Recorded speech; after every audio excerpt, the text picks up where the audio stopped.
ভাই ও বোনেরা আসসালামু আলাইকুম। আমি মুনতাসির আলম। আমি আপনাদের ইংলিশ প্রথম ক্লাস নেব।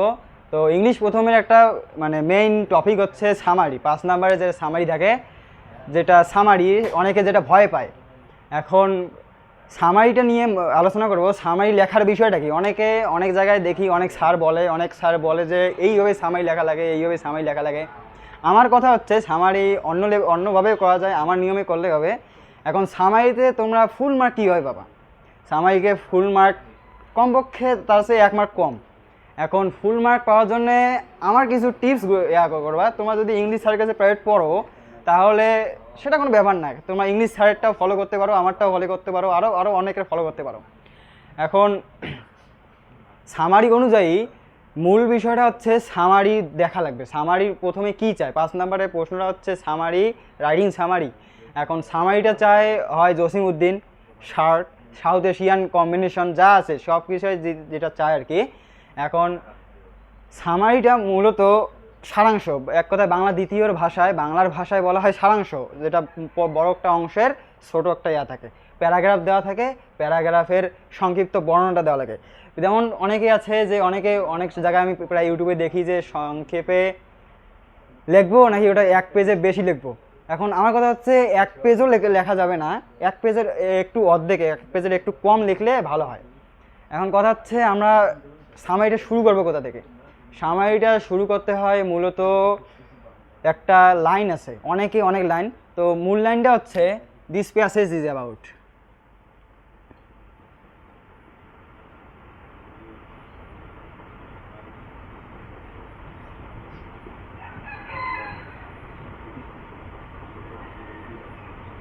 This passage is about,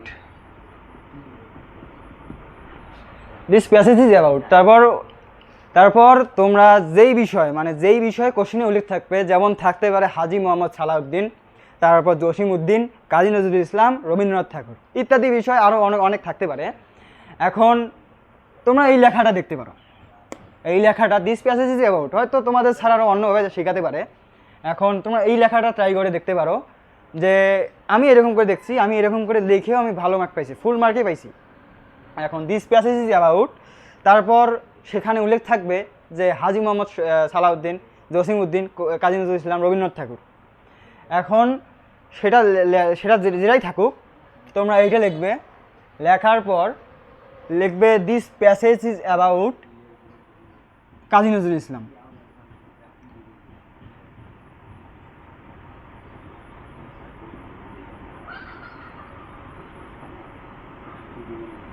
this passage is about Kazi Nazrul Islam.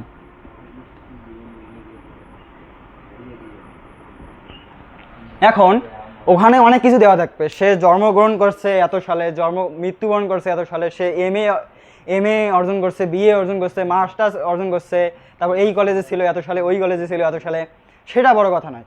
এখন সেটা পুরোটা তুললে হয়তো তোমাদের 2 পেজ লাগতে পারে। এখন আমি বলি সামারিটা মূলত 1 পেজের আরও কম পেজে লেখা যাবে। এখন প্রথমে এটা লেখার পর this passage is about Kazi Nazrul ইসলাম, এরপর লিখতে হবে তার জন্মসাল আর মৃত্যুসালটা। মনে করো কাজী নজরুল ইসলাম জন্মগ্রহণ করেছে 1881 থেকে 1881, ধরো, আর কাজী নজরুল ইসলাম জন্মগ্রহণ করেছে 1881 এবং মৃত্যুবরণ করেছে 1992।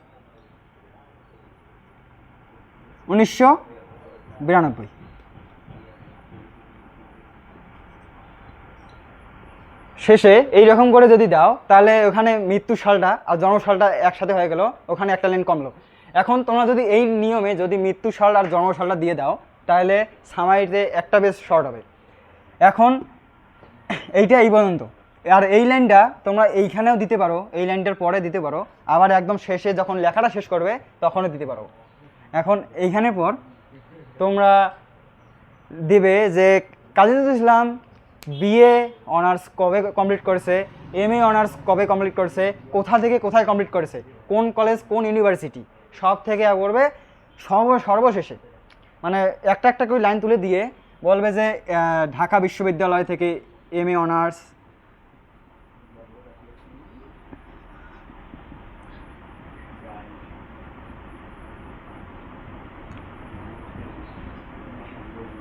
ঢাকা ইউনিভার্সিটি থেকে MA অনার্স ডিগ্রি অর্জন করেছে এত সালে। তো সালটা এখানে ঢাকা ইউনিভার্সিটি এরকম করে সালটা লিখে দেবে।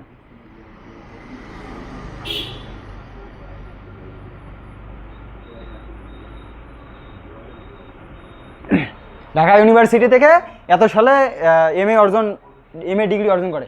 এখন এগুলো সব লেখার পর শেষে এখন মূল কথা হচ্ছে যে সামারিটা মূলত কেউ কেউ 1 পেজের বেশি লেখে। তো 1 পেজের বেশি লেখলেও সেটা ফুল মার্ক পাবে না, ওই যেই মার্ক সেই মার্কেই পাবে। এখন 1 পেজের কমে লিখতে চাইলে সর্বশেষ ওই this passage is about Kazi Nazrul ইসলাম, তারপর তার জন্মসাল মৃত্যুসালটা এখানেই, আর কোন ইউনিভার্সিটি এবং কোন কলেজ থেকে এটা অর্জন করেছে সেটা দিয়ে এটা তোমরা লিখবে। এবং লেখার পর সর্বশেষ যখন তার একটা বিশেষ কাজ থাকে, প্রত্যেকটা ব্যক্তির একটা বিশেষ কাজ আছে, সেই কাজগুলো তোমরা সংক্ষেপে এখানে একটা লাইন লিখে দেবে। তারপর তোমার সামারি এখান থেকে শেষ। হ্যাঁ, সামারি এখান থেকে শেষ। তোমাকে স্যার শুধু এই লাইনটা দেখবে, যে প্রথম লাইনটা কী দিয়ে শুরু করছো। প্রথম লাইনটা হলো দিস প্যাসেজ ইজ অ্যাবাউট, তারপর তুমি দেখবে যে তুমি জন্মসাল আর মৃত্যুসালটা কীরকম ঠিক লিখছো না মৃত্যু লিখছো, তারপর তো ও কোন কলেজ থেকে কত সালে MA অর্জন করছে, BA অর্জন করছে এটা দেখবে। আর সর্বশেষ স্যার দেখবে যে তার মূল কাজটা কী। মূল কাজটা হলো যে তিনি এই কবি সাহিত্যিক ছিলেন, পল্লী সাহিত্যিক ছিলেন। এই কাজটা দেখার পর তোমরা লেখাটা এখানেই শেষ করবে। আর লেখা শেষে অবশ্যই তোমরা একটা জিনিস লক্ষ্য করবে, লেখাটা যাতে তোমার 1 পেজে না হয়, 1 পেজেরও কম রাখতে চেষ্টা করবা। কমপক্ষে 10-12 লাইন, সর্বোচ্চ 10-12 লাইন, এর চেয়ে বেশি করার দরকার নেই। আর কেউ 1 পেজ লিখে 1 পেজের অতিরিক্ত লেখে, এটা ঠিক না। তোমরা চেষ্টা করবে যে 1 পেজের একটু অর্ধেকে।